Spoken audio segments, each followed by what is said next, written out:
blockchain has only really been around for like 12 years. Okay. And so it's not, I've seen this. I exaggerate. Yeah. But no, so how it started, or how I kind of got introduced to it, it was the first year when I started working at New Markets, the venture capital firm. And this was back in 2016. And so I don't know if anyone remembers, but back then it was really the first time that blockchain technology reached any kind of mainstream consciousness, where it was on the news a little bit, and there was a speculative frenzy where everything was going up in price. I was just right out of college, didn't have much money, but I wanted to get involved naturally, just seeing the prices go up. And I was talking to a classmate of mine from Washington Lee, and he knew a venture capitalist focused exclusively on blockchain at the time. There was hardly anyone back then doing that. But he had an allocation to this early stage deal, and said he had extra room. If we want to invest in this space, we should invest in this. And so we looked, saw people involved, were good investors. And so we decided to do that, and we put some money into that. And long story short, it was 1 week to liquidity, many multiples on our investment. And so I'm sitting there in my day job, we're investing in early stage companies. We're waiting, 3, 4, 5, 6 years to get an outcome. And this was happening in 1 week.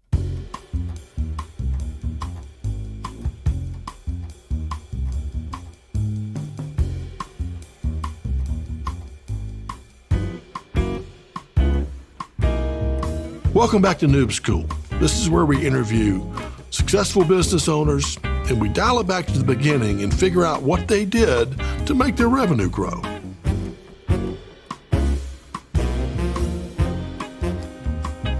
All right, welcome back to Noob School. John Sterling here. Today, from Trident Digital, I have Todd Taylor and Brooks Taylor here to talk about what they do. But before we get to that, we want to talk a little bit about kind of how they both got started. In particular, I wouldn't say either one of them would say they're in sales today, but they're kind of in sales, but they both probably started in sales. So I know Todd, my friend, going back from the YMCA days, playing hoops way back in high school. You played basketball at Winthrop. I tried. I realized when I got to Winthrop, I was a really good high school player. Oh, come on now. Come on now. You were a great player. But you went to Winthrop, and what did you study there? Studied finance. Okay.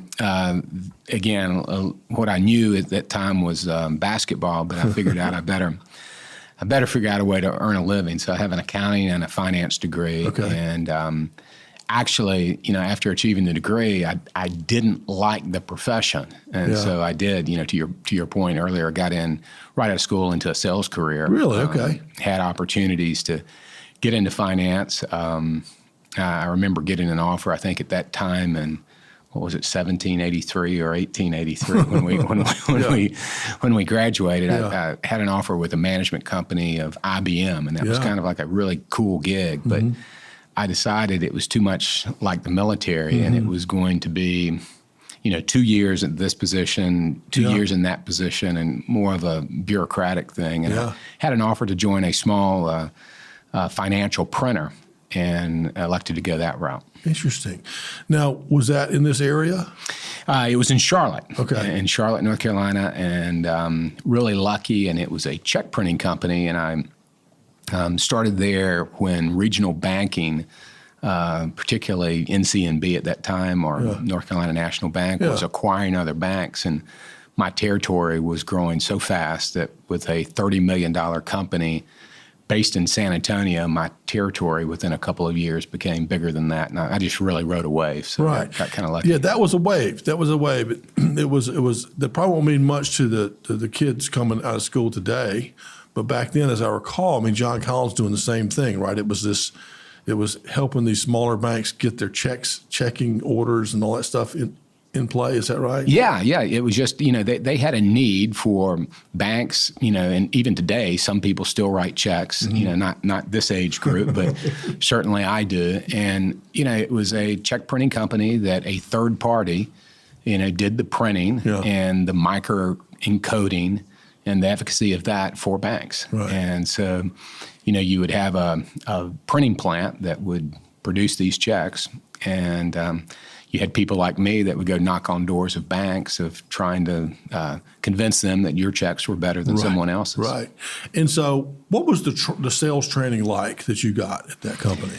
You know, it was, I would say it was much more an opportunity to grow up and, you know, a little bit of Darwinism in that, you know, I think the people that worked harder, you know, rose through the ranks, but it was not too deep. I mean, there was a class of, I don't know, 7 to 10 people that went into San Antonio for 1 week where the corporate office was located. And, you know, you learned some fundamentals, but ultimately you were just kind of thrown out into the water and you figured out what worked and what didn't. Would you have wanted something different?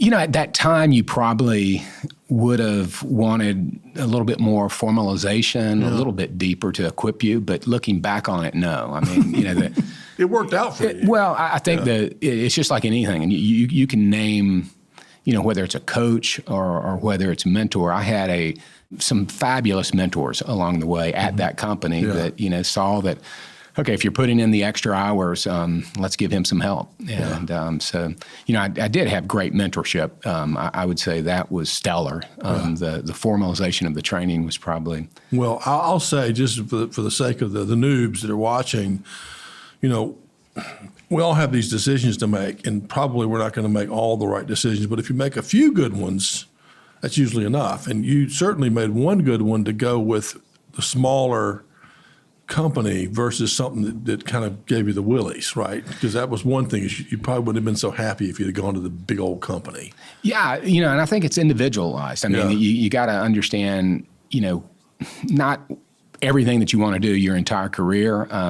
One of the things that Brooks and I speak a lot about, and I do with my other children, is in today's age, you're going to have 7 or 8 different careers, which I think is fabulous. I think the creativity is going to be good. And mine and your generation, if you had 7 jobs, you were, you know, maybe couldn't keep a job. And so it's, that's right. You know, I think that's different, but it's a different world now. But I would suggest if you just get up and you show up, work a little bit later, and you're going to overachieve 80% of the population. Yeah. It's just not that difficult. Right. I agree with you.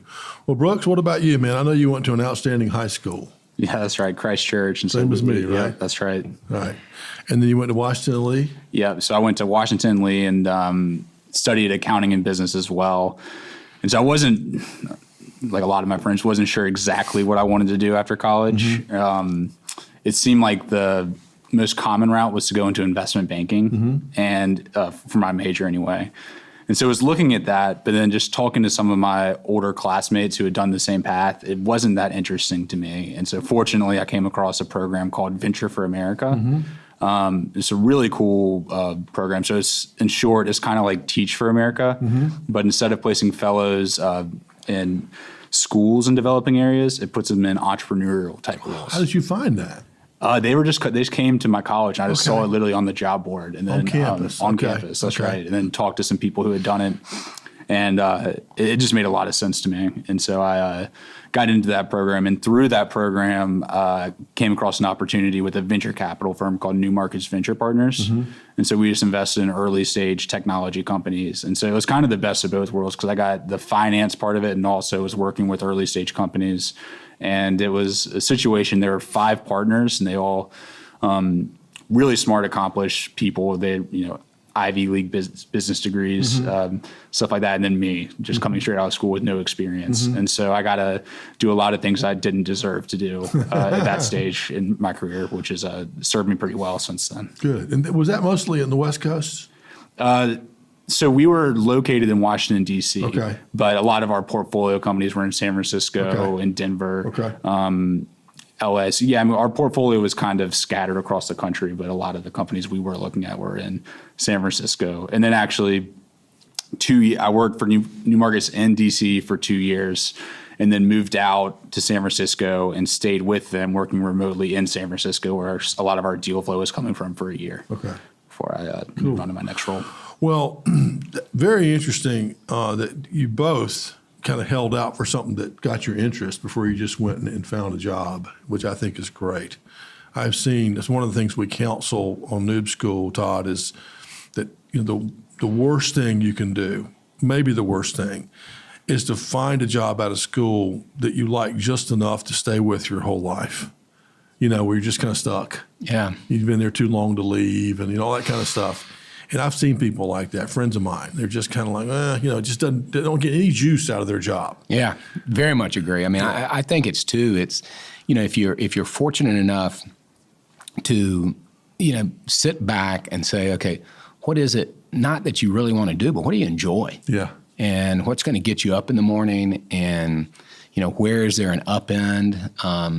And I think particularly in our generation, less so today, but people misunderstood risk. I think one of the riskiest things in the world is to join a big company. Yeah. Of which you're never going to, or very rarely, climb the ranks to the CEO of a Fortune 100 company. Yeah. And then those folks have to make decisions on teams that they've never met, on macroeconomic, movements that you can't control. Yeah. And you can do everything incredibly well for 4 or 5 years and get a pink slip on a Friday morning.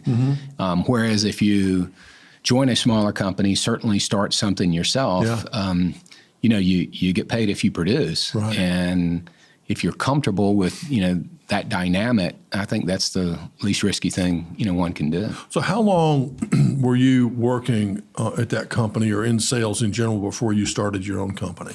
Let's see, I was in Charlotte for 2 years and then outside of Los Angeles for 3 years, so roughly 5 years. 5 years. So you started the newsletter company when you were mid to late 20s? Yeah, I was probably 26. Okay. 26, something like that. And this was a highly successful company Todd started with your family, right? With my brother. Yeah. And so where did the idea for that come from? It was a combination of two things. One, it was, okay, and I think this is important maybe for some of the folks that you're in this audience that you're reaching, is leverage, what you've learned over that 5 or 6 years at the check printing company. I understood print economies, how they were producing checks. At that time, my brother and father had started a development company and had developed some apartment communities. And, I'd come home for Thanksgiving from the West Coast, and I'd say, what are you guys doing as far as marketing? What are you doing with your print? And everybody had seen like Apartment Finder, Apartment Guide, those magazines, and that was already decided. But I said, what are you doing to communicate with your existing residents? And so I understood print. My family understood apartment communities. And so how could we put together a communication piece? And at that time, it was way before the internet. Yeah. And, print was the medium of communication mainly. And so started out of a bedroom operation. And, I think the other important thing about starting a business is you got to make the numbers work on paper before you just jump into it. Right. And so, I had some time, at the check printing company. I was kind of burning the night oil of saying, okay, let's think about this next endeavor and put together a business model on paper that I had no idea if it would work or not, but I knew it had to work. Yeah. And so started down that path. I love it. I love it. Now, I won't belabor it too much just to save us a little bit of time, but I do coach this with the Noob School is, if at all possible, you should connect the dots. Business degree, accounting studies, learn how to sell, learned about the printing industry, matched up with people you trusted that knew something else, kind of put the Reese cup together, and that makes sense. If you'd have said, John, I'm going to go start a hair salon in Singapore, I'd be like, well, good luck. It might work, but probably not. Right. So, when people can match things up and connect the dots, I think it makes sense. Also, I always tell people when they're starting a business, and most of these people, they're in sales because they want to make a lot of money. They want to have their own business one day. 3 questions I tell them to ask themselves is, number one, is this a good idea? Okay, is it a good idea? So usually the answer is yes. Usually it's a pretty good idea. Second one is it the right time for it? In your case, it was, because it was kind of pre-internet. Yeah. There's still time for it. But the last one's very important. Most people don't ask the last one, which is, am I the right person to do it? Right? And you were, because you had that specific knowledge. Yeah. And other people didn't. So I've had a lot of good ideas that I'm not the right person to do it, where you just, how would I know how to do it? Yeah. One of the things that, Brooks and I speak a lot about this, and, I've been asked by a lot of people, how did you come up with the idea, or how did your team come up with the idea about newsletters for apartment communities? The issue was, okay, we thought it was a novel idea, but it really wasn't. Mm-hmm. There were many, many people doing that. Yeah. And so one of the things that, and what Brooks and I are doing now, it certainly isn't, patentable, and it's not that unique. Mm-hmm. Ultimately you have to execute better. Yeah. And it comes down to, it's not that glamorous. Mm-hmm. It's just, you do it as well as you can, and hopefully it's better than the next guy. Yeah. And then you continue to improve your game. I mean, we were talking basketball earlier. I mean, it just evolves. Yeah. Well, let's talk about the business now. Trident Digital is something that you guys started, and to me it sounds like a similar story, in that you have, since selling your newsletter business, just wonderful private equity experience with some of the best people in the land, and then you have 10 years or so of, am I right? A little bit less. So I guess, yeah. So I have about 7 or so. Okay, so in the area of blockchain financing and all that stuff. That's right. And to be clear, the entire blockchain has only really been around for 12 years, and so it's not. I've seen this. I exaggerate. Yeah, but no. So how it started, or how I kind of got introduced to it, it was the first year when I started working at New Markets, the venture capital firm, and this was back in 2016. And so I don't know if anyone remembers, but back then it was really the first time that blockchain technology reached any kind of mainstream consciousness, where it was on the news a little bit, and there was a speculative frenzy where everything was going up in price.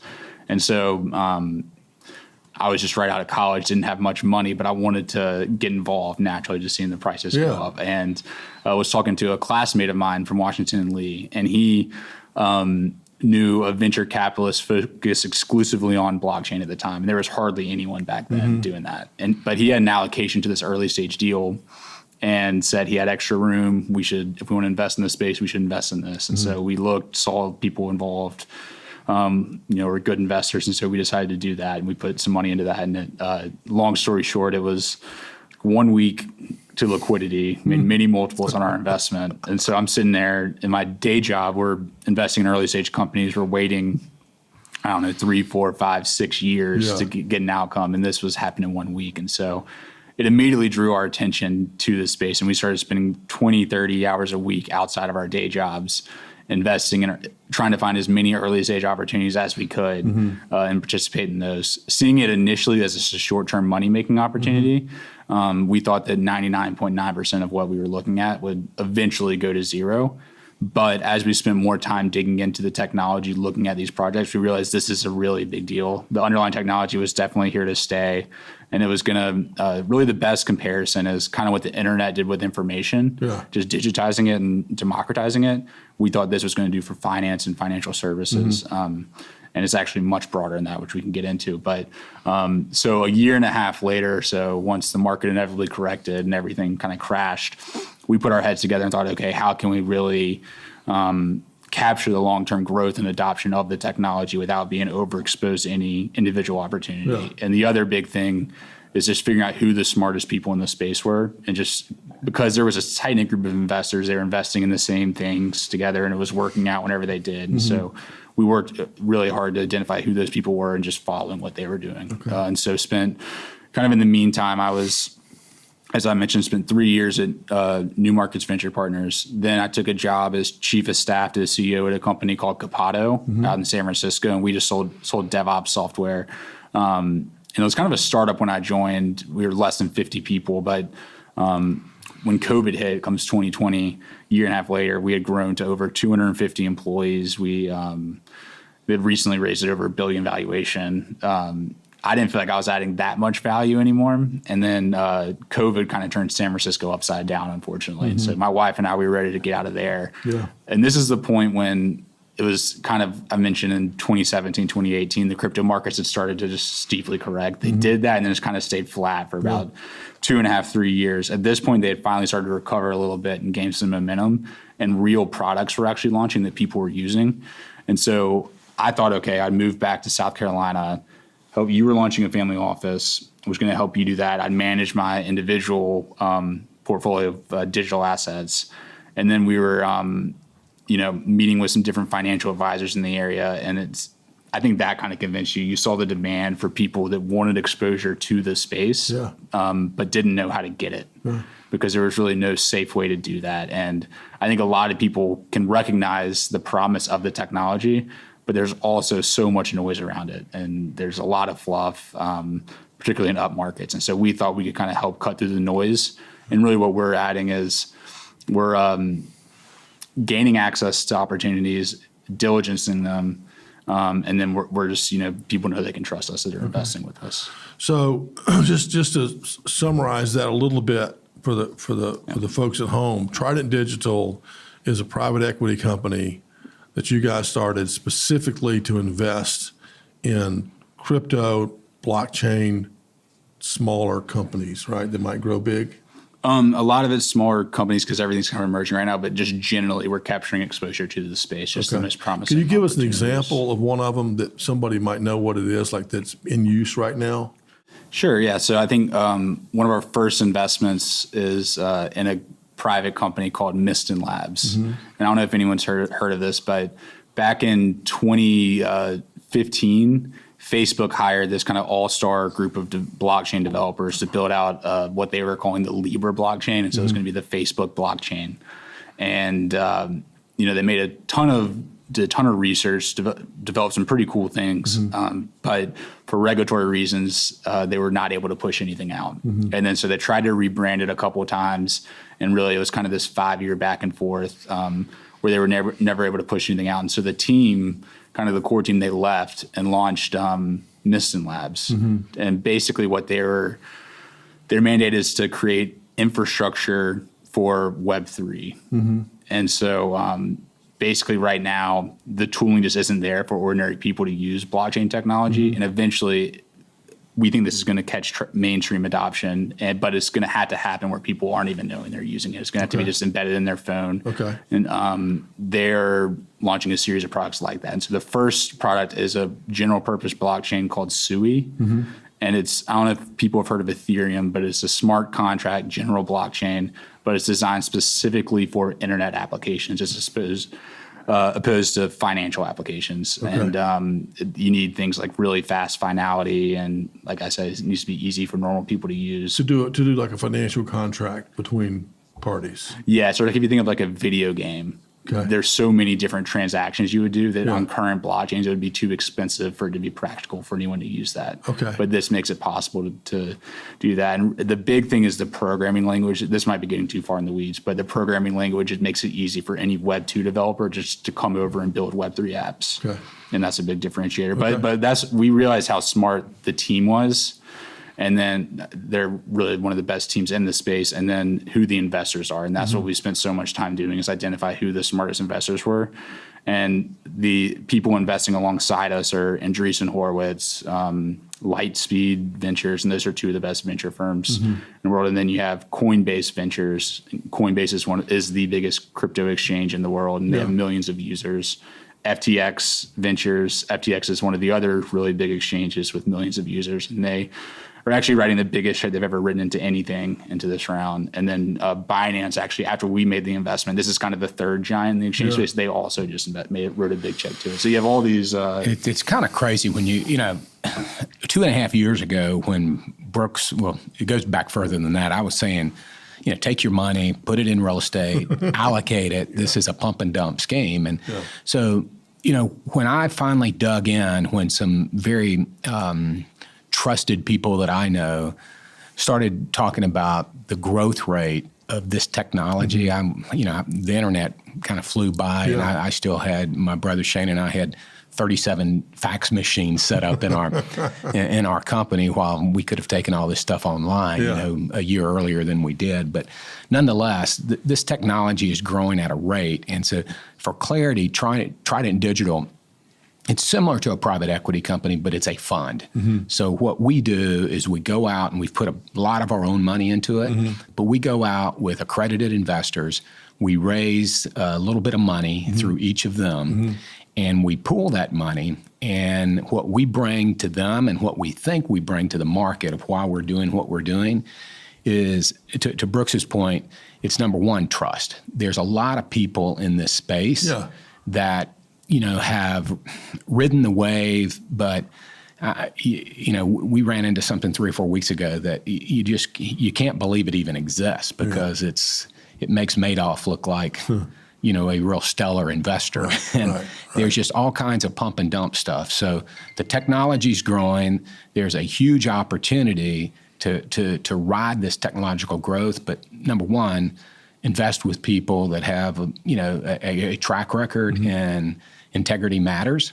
And we know we check that box. Second, it's access. And that was something that I had hoped that we could deliver upon. Our other partner, Festus Turrington, who's out doing access things today, which really creates value.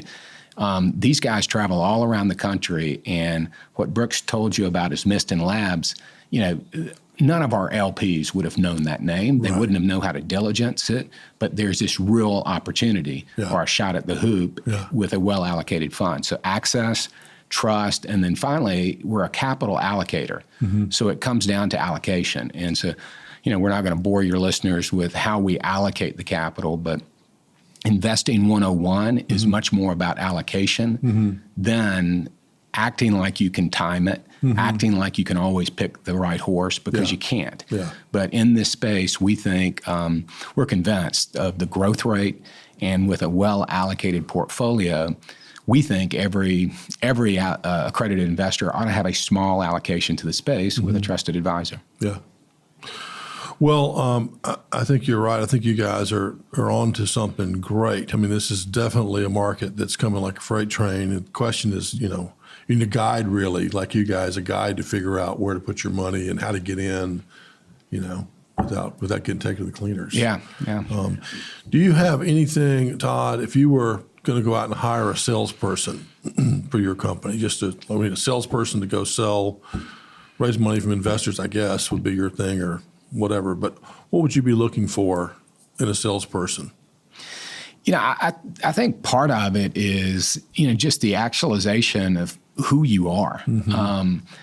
So many people, particularly some of the younger generation, they try to get into something because the card looks cool or the title looks cool. But I think it's incredibly important to match the opportunity for them. And so I always kind of turn the tide a little bit and say, what can we do for you? And if we can really help that person grow, and you have a career path or a job description, if you will, that matches what their goals are, I think that's a win-win situation. And I know it sounds a little bit canned and corny, but it really does work. And so I want someone that's curious, someone that isn't afraid to work hard. And I'll take a C student that works,